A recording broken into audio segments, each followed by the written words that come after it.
Belief in your alter ego gives you confidence and courage to take risk and achieve greatness.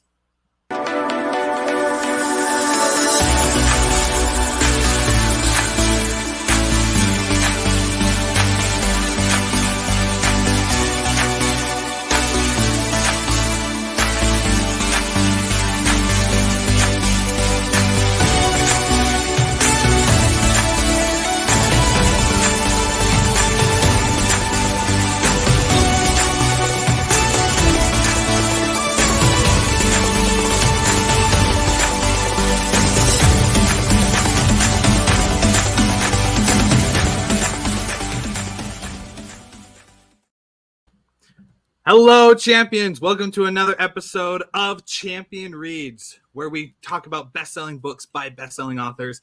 And today, we're going to dive into our final episode of the Alter Ego Effect. But before we do that, we have some wonderful people with us. We have our other executive producer, Mr. Ian Sturmer, obviously myself, William Blake, and the founder and chairman of Champion Circle, Mr. John Kovacs Jr. We're going to jump in again to the Alter Ego Effect. I finally got my book down here while we're recording. Alter Ego Effect by, there we go, Todd Herman. Such a great book. So many topics that we talked about. Today, we are going to talk about the 6 mindsets to win that Todd wraps up his book with. So I don't want to, focus on one topic. I want us to jump around from the many topics from the 6 mindsets. So for you listeners and viewers, here are the 6 mindsets. The first one, bring it on. Embrace the challenge. Number 2, I'm ready for anything. To stay flexible and adaptable. Number 3, I'm a creative force. Embrace your imagination and creativity. Number 4, I love to play.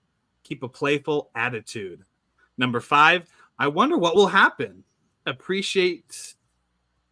Did I say that right? Yeah, appreciate discovery and curiosity. There we go. And number 6, I believe I can change. Know you can reshape your mind. John, Ian, whoever wants to start first, out of those 6 wonderful mindsets to win, which one stands out to you the most? Yeah.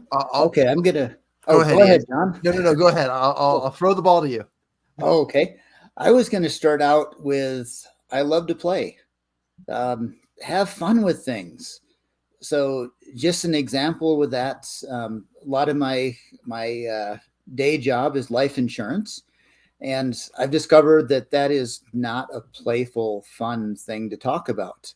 So today we're going to talk about what happens when you die and how your family is going to be destitute. Ha, ha, ha. It doesn't work. So I found that if you start out playing with it, especially in the hard things, one of the first things I say when I sit down with someone is, throughout this presentation, I'm going to kill you off a few times, just so you know at the beginning. All right? And it sets a better stage for it. And people will come to me and say, you're the kind of person I want to talk to about this. Not we understand that this is a delicate topic to talk about.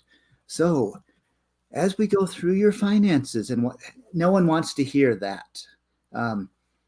Make it light.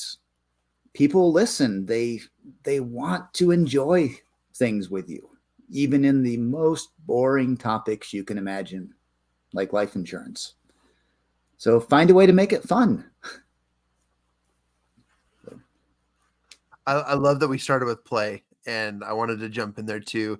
Surprisingly, it's not my top favorite of the 6 mindsets to win, but it is one of the top, right? And I love the playful attitude because it does change the game. But in similarity to the playful attitude is the number 3, which is I'm a creative force. Embrace your imagination and creativity. I have a personal mantra and a theme that anytime I step foot outside my house and go out into the real world, I tell people, or I tell myself, that I must keep them guessing. And who are them, you ask? Them is whoever's watching. Some people get creeped out and they're like, oh, conspiracies. There's always someone watching. There's surveillance everywhere. And I'm like, yeah, So keep them guessing. Like, they're never going to know that I'm going to walk through this door backwards and do some jumping jacks. They're never going to know that I'm like doing a spin move and deciding to go left and rather than go right. They're never going to know that I'm going to push all the buttons on the elevator going up just for fun, but it's an element of fun and playfulness because I always just want to be creative and keep my brain and moving in a direction where it's like, you know what? Normal people will stand in line and wait to order their burger. A John in this creative force will order a burger, but first compliment every single person behind the counter and then make them smile and then say, hey, good talking to you. Why are we here? Oh yeah, let's order some food. Let's focus on doing things differently, being creative, stretching your brain to do things out of the norm. Yes, you might look silly, but it's absolutely fun. So it does have the elements of play, which is why I think creativity is my favorite one. It really is just an awesome opportunity. So I'll start there and yield my time to everyone else. I'd love to hear what Willie's top mindset or mindset for winning. Those two go hand in hand with each other, creativity and playful. I remember back when I was a teenager, I was so shy. And maybe I wasn't like shy. It was just I was uncomfortable in outdoor spaces and cared a lot about what other people thought. And because of that, the shy thing came out. And as I went out, I realized that most of the time, most of the places I go to, I'm never going to see the people I see there again. And so really, no matter what I do, I could be just as loud as I want. I could be as flamboyant as I want. I could do whatever I want. And the people who are around me, except my family or whoever's with me, are never going to see me again. And I've used that as an adaptable skill to increase my courage and increase my self-esteem because I can truly be more of myself around strangers than I weirdly can around my family because I've been around them so much that's kind of like this set type thing. But when I'm around other people, it brings this unknown type of mystery of I can mess up as much as I want, but they're not going to notice. Which brings me to, my favorite, which is number 1, bring it on. At my competitive spirit, you say bring it on, and I'm like, bring it, let's go.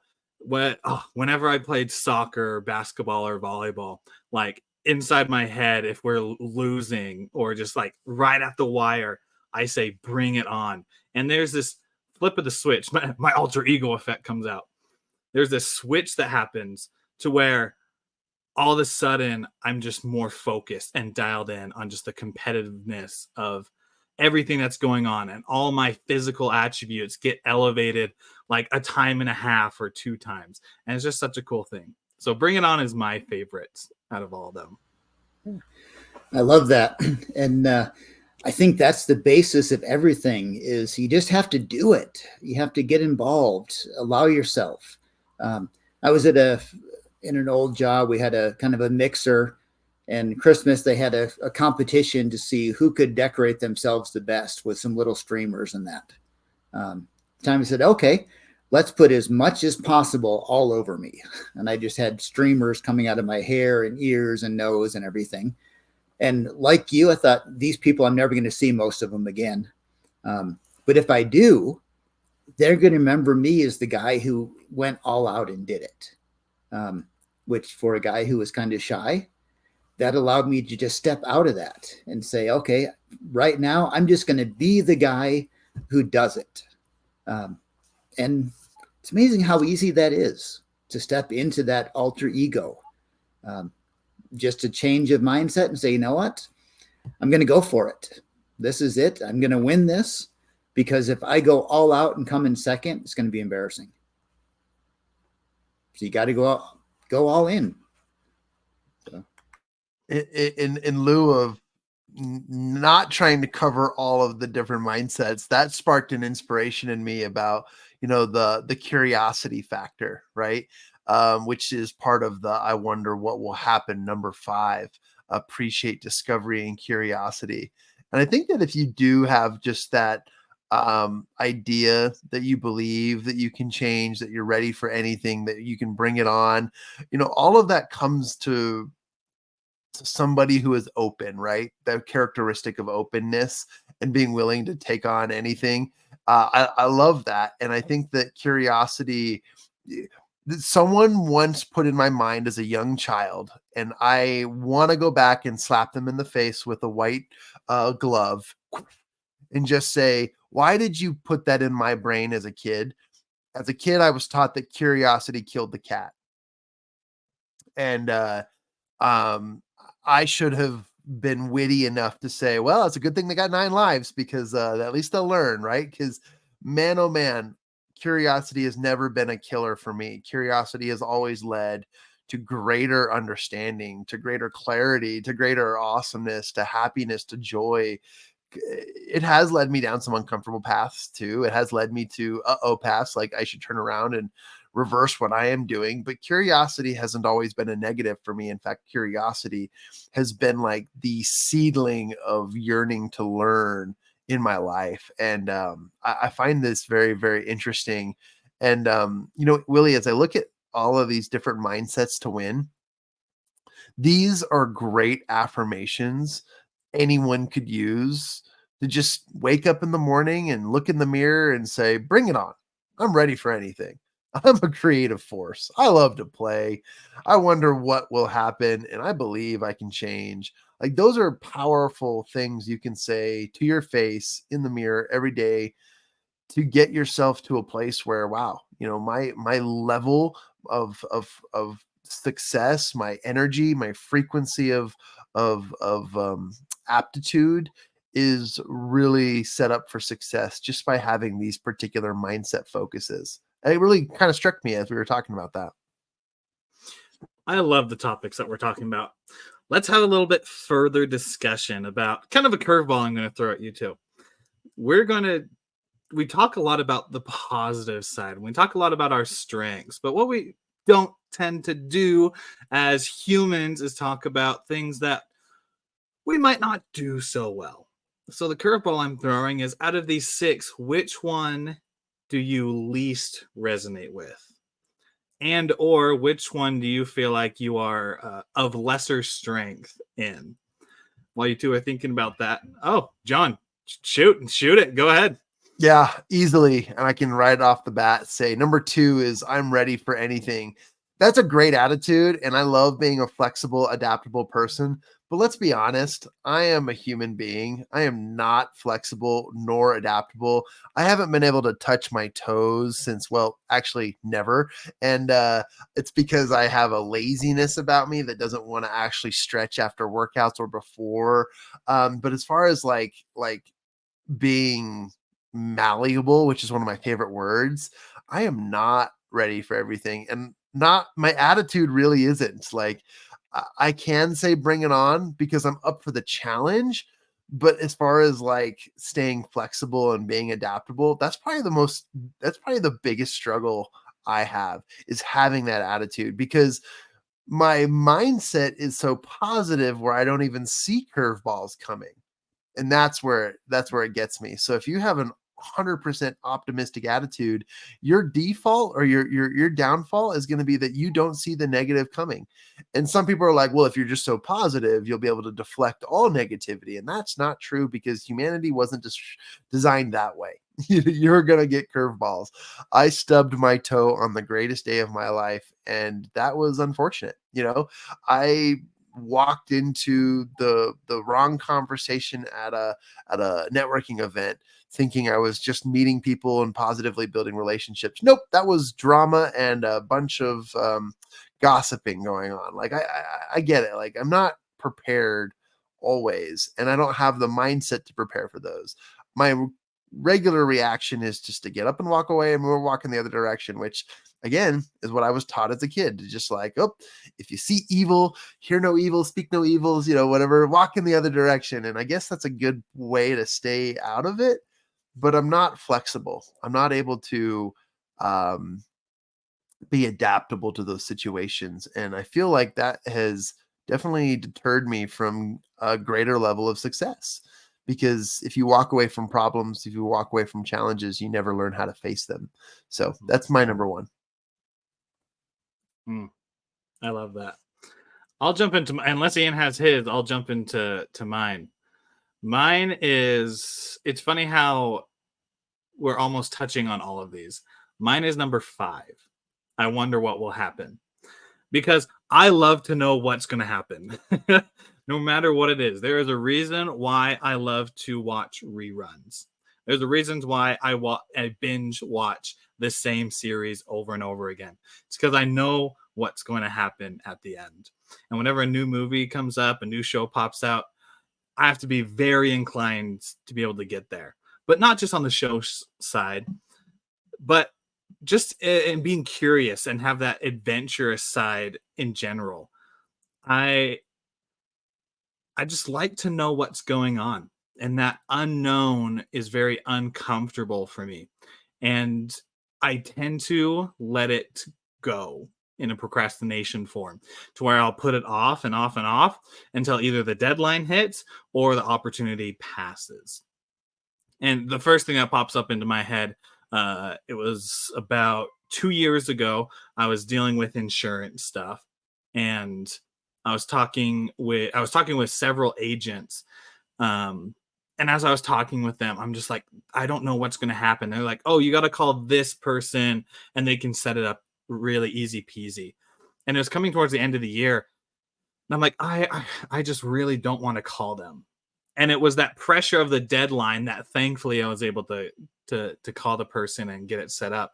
But I see it as a pattern in my life, and I hate being so vulnerable. But it's just one thing that I struggle with a lot, and that I'm continuously working on is I want to know what's going to happen. I want to know what's going to happen in the conversation, what's going to happen in a business deal, what's going to happen when I speak on stage. Like, I want to know what's going to happen.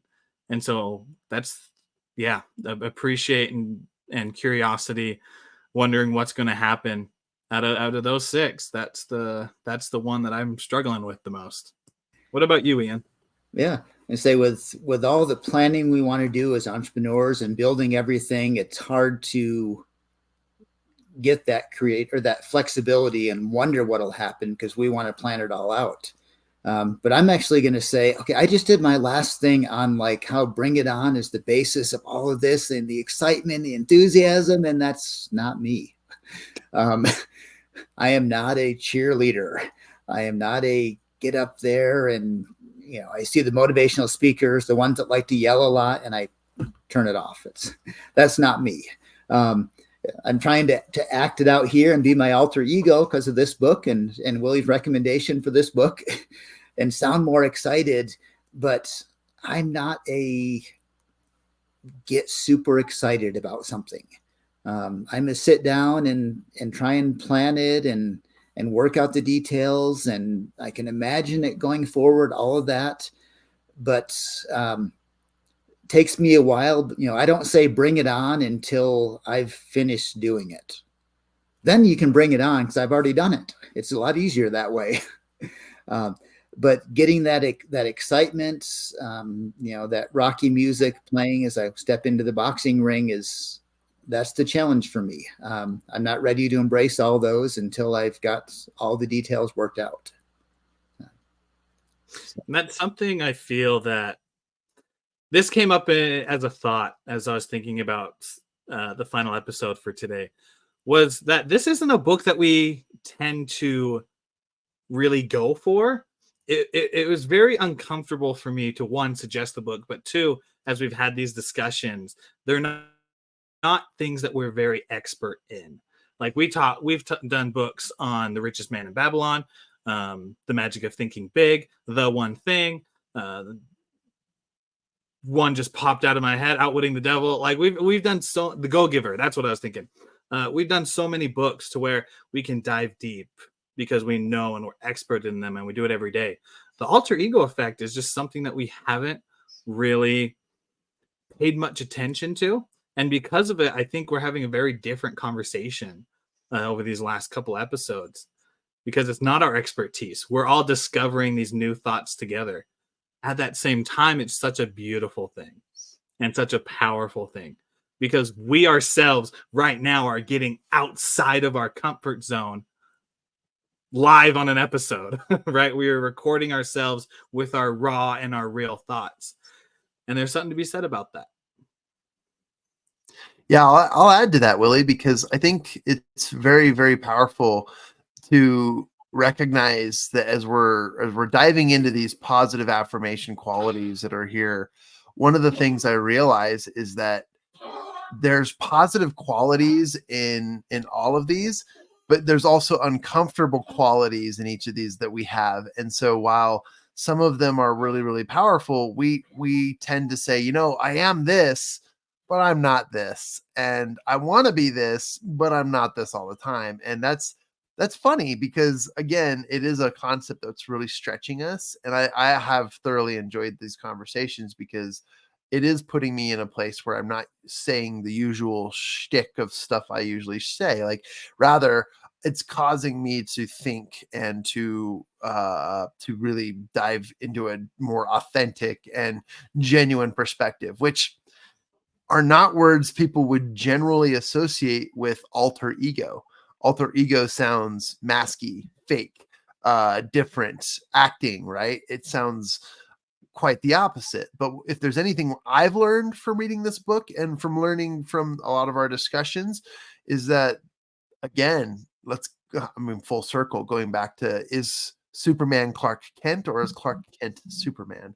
And bringing this, for me, full circle is all about saying, the qualities that have made me uncomfortable are the ones that I've needed to delve deeper into from the beginning. And that's essentially what this book is trying to teach us. When you finish grade school or you finish college and you're like, okay, so what did I learn in college? I was able to narrow down what I learned in college to one thing, and it was critical thinking. College taught me how to be a critical thinker, how to think, where do I go to get the answers to this research problem? Or where do I go to get help? Where do I go to find X, Y, or Z?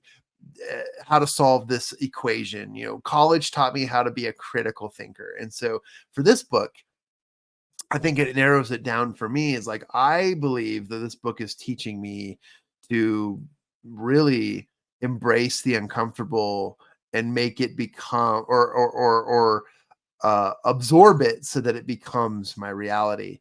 And the uncomfortable is the process when you are in the ability to live your dream and your Superman, or becoming your Superman per se, because you're just not living in accordance with who you really could be or who you should be. So there's a grind against the sand in this aspect. And that's what it's really come down for me, is living in uncomfortableness so that I can be more comfortable in my own skin. That's what I've discovered. Man, we have such great discussions as we are finishing up this wonderful book and the topics that we've talked about. Let's share our final thoughts, not just final thoughts on for today, but the final thoughts on the whole principles that we've been talking about. So the one or two things that stood out to you the most, and I'll share mine. The thing that stood out to me the most, and the thing I've most learned, is I need to be proactive in the way to be my own superhero. Just because you have a superpower doesn't mean that you're a superhero. And if I've learned anything watching anime and reading comics and watching Marvel movies and such, I've realized that when it comes to alter egos, or when it comes to superhumans, is that both the heroes and the villains have the same backstories. They come from pain. And it's the choices that they make to where they can either go to the side of the villain, saying, I've had this pain, everyone else should feel the same. Or you jump to the hero side of, I felt this pain, I'm going to do as much as I can so that no one else feels the same. And I think that's one of the greatest lessons that I've learned from this book, is that we need to be proactive in the direction that we're moving in life. Because if we want something, then we have the ability to choose it. Our past is our past. We can learn from it. We can say thank you for what we did back there. But it's all about now, and it's all about what we're going to make in the future. And the future is just a hope. A future is just a dream. We don't know exactly what's going to happen in the future. But when we focus on the present right now and we unleash a few values and focus time, we can accelerate our goals and our finish line to where we're going to get to go. And so that's my final thoughts on this topic. What about you two? I love that. And when you say final thoughts, I'm going to say something hit me is, especially as John was talking a minute ago. I think the most important thing I learned is often the last thing I learned. And as John said, college, and something popped into my mind that I'd kind of forgotten about until we went through this, and it really fits into alter ego. So right after high school, many, many years ago, I was accepted to a summer art program. And I was a photographer back then, going into photography as a major in college. But I had this one summer program where I went to University of Buffalo, and I was 18 years old. No one knew me. Everyone there was in some type of art. And it allowed me to reinvent myself as the weird, crazy artist that I wanted to pretend I was at the time or be. But because it put me in that situation where I could become any personality I wanted, no one knew me. And after that 6 weeks, no one would see me again. So it offered a huge amount of freedom, which I probably enjoyed more than I should have, but that's discussion for another book. But it allowed me to take on the persona of who I really was, but was too shy and repressed to allow to come out. So I think from that, what are the situations we find ourselves in? And, the alter ego is not necessarily putting on a mask, like we keep saying, is it Superman or Clark Kent? But I think that alter ego is taking off the mask that we wear through the rest of our life and letting us be, getting rid of the alter ego. If I can do the antithesis of what the whole book says, I think that's kind of the point, though. Get rid of your alter ego that you think you have to have, that you've been told you need to have, and allow yourself to be who you want. And whether you have to put on a mask to become yourself or take off a mask to reveal yourself, either way, it's being you, being the you want to be, and not letting limitations and society and all the things John keeps telling you not to say anymore. Ignore all those things, and just allowing yourself to be yourself, because that's what's going to shine. That's what's going to attract people. That's what's going to allow you to be successful in your life, because success is when you're happy. So I'll leave with those words. Hey, you're not supposed to say that. I'm just kidding. What I want to wrap up with is another big takeaway for me has been implementing this again from the athletics perspective into the real world. And last night I got to play my first sand volleyball game of the year. And it's been almost 7 months since I last played a game, and stepping out onto the court, playing the game, it was like a literal breath of fresh air, and remembering how much I'm just addicted to this sport and how much I love it. And in the moment of playing, I put my body on the line and my athleticism, my brain shifts to I'm playing volleyball. And then I actually told my teammates after the game that I'm going to have a hard time sleeping tonight because I just can't stop thinking about volleyball. Like, that is all. I'm wired. That was so much fun. If I had a partner, I could play till like 3 a.m. It was so exciting. And I thought about that, and I thought, well, is that me? Is that the alter ego of me? What is that of me? And I thought to myself, this is me in that moment. This is me in that state. And could I channel the same energy? For example, when I go to work today, am I going to have the same exact amount of energy that I did at volleyball? Volleyball is definitely more exciting than sometimes the paperwork or the things I got to do that's on my desk, or the calls I have to make, or the sales that I have to get into, right?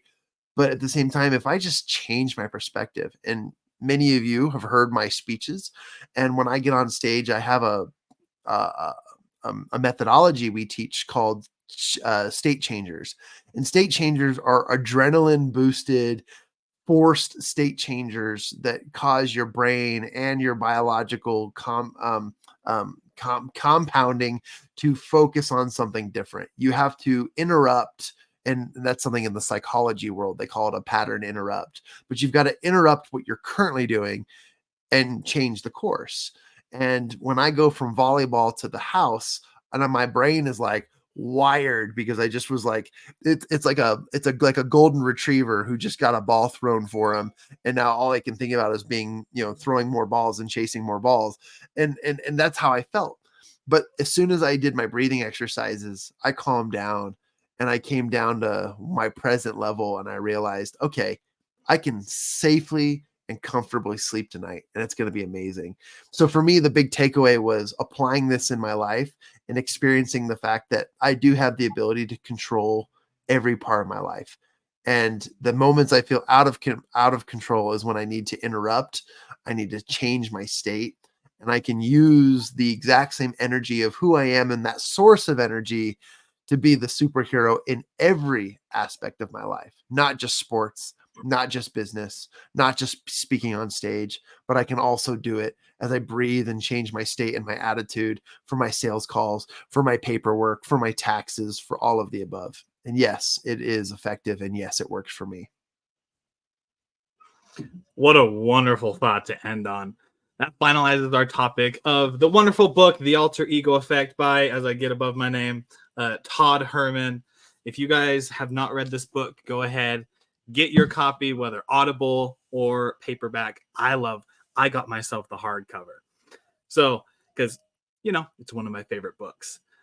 So thank you so much, champions, for listening to the wonderful thoughts that we have as we wrap up the book, The Alter Ego Effect. If you found inspiration in this episode, go ahead and subscribe to Champion Reads. Our podcast can be found on most all podcast platforms.